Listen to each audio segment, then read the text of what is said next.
The system of ascetic meditation known as yoga existed in the time of the Vedas.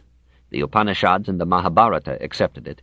It flourished in the age of Buddha, and even Alexander, attracted by the ability of these gymnosophists to bear pain silently, stopped to study them, and invited one of their number to come and live with him. The yogi refused as firmly as Diogenes, saying that he wanted nothing from Alexander, being content with the nothing that he had. His fellow ascetics laughed at the Macedonians' boyish desire to conquer the earth when, as they told him, only a few feet of it sufficed for any man, alive or dead. Another sage, Calanus, 326 B.C., accompanied Alexander to Persia. Growing ill there, he asked permission to die, saying that he preferred death to illness, and calmly mounting a funeral pyre, he allowed himself to be burned to death without uttering a sound, to the astonishment of the Greeks, who had never seen this unmurderous sort of bravery before. 2 centuries later, circa 150 B.C., Patanjali brought the practices and traditions of the system together in his famous Yoga Sutras, which are still used as a text in yoga centers from Benares to Los Angeles. Yuan Chuang, in the 7th century A.D., described the system as having thousands of devotees. Marco Polo, about 1296, gave a vivid description of it. Today, after all these centuries, its more extreme followers, numbering from 1 to 3 million in India, still torture themselves to find the peace of understanding. It is one of the most impressive and touching phenomena in the history of man. What is yoga? Literally, a yoke, not so much a yoking or union of the soul with the Supreme Being, as the yoke of ascetic discipline and abstinence which the aspirant puts upon himself in order to cleanse his spirit of all material limitations and achieve supernatural intelligence and powers. Matter is the root of ignorance and suffering. Therefore yoga seeks to free the soul from all sense phenomena and all bodily attachment. It is an attempt to attain supreme enlightenment and salvation in one life by atoning in one existence for all the sins of the soul's past incarnations. Such enlightenment cannot be won at a stroke.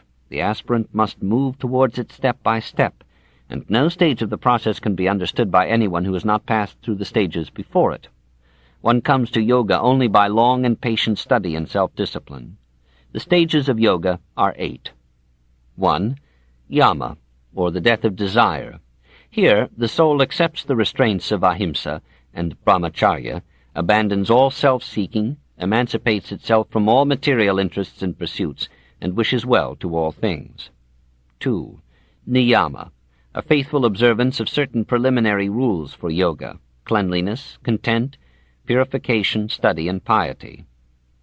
3. Asana, posture. The aim here is to still all movement as well as all sensation. The best asana for this purpose is to place the right foot upon the left thigh and the left foot upon the right thigh, to cross the hands and grasp the 2 great toes, to bend the chin upon the chest and direct the eyes to the tip of the nose. 4. Pranayama, or regulation of the breath. By these exercises one may forget everything but breathing, and in this way clear his mind for the passive emptiness that must precede absorption. At the same time one may learn to live on a minimum of air, and may let himself with impunity be buried in the earth for many days. 5. Pratyahara, abstraction. Now the mind controls all the senses and withdraws itself from all sense objects. 6. Dharana, or concentration, the identification or filling of the mind and the senses with one idea or object to the exclusion of everything else. The fixation of any one object long enough will free the soul of all sensation, all specific thought, and all selfish desire. Then the mind, abstracted from things, will be left free to feel the immaterial essence of reality. 7. Dhyana, or meditation. This is an almost hypnotic condition, resulting from dharana. It may be produced, says Patanjali, by the persistent repetition of the sacred syllable Om. Finally, as the summit of yoga, the ascetic arrives at 8. Samadhi, or trance contemplation. Even the last thought now disappears from the mind. Empty, the mind loses consciousness of itself as a separate being. It is merged with totality and achieves a blissful and godlike comprehension of all things in one. No words can describe this condition to the uninitiate. No intellect or reasoning can find or formulate it. Through yoga must yoga be known. Nevertheless, it is not God or union with God that the yogi seeks. In the yoga philosophy, God, Ishvara, is not the creator or preserver of the universe or the rewarder and punisher of men, but merely one of several objects on which the soul may meditate as a means of achieving concentration and enlightenment.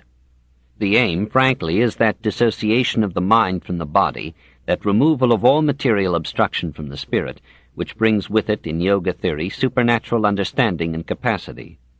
If the soul is cleansed of all bodily subjection and involvement, it will not be united with Brahman, it will be Brahman.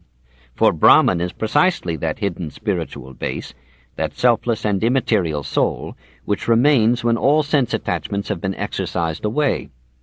To the extent to which the soul can free itself from its physical environment and prison, it becomes Brahman, and exercises Brahman's intelligence and power.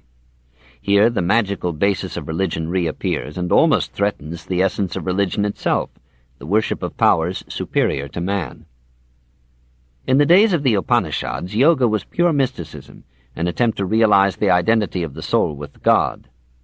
In Hindu legend it is said that in ancient days 7 wise men, or rishis, acquired by penance and meditation complete knowledge of all things.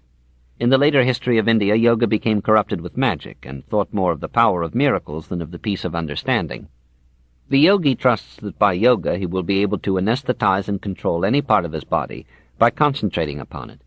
He will be able at will to make himself invisible, or to prevent his body from being moved, or to pass in a moment from any part of the earth, or to live as long as he desires, or to know the past and the future, and the most distant stars.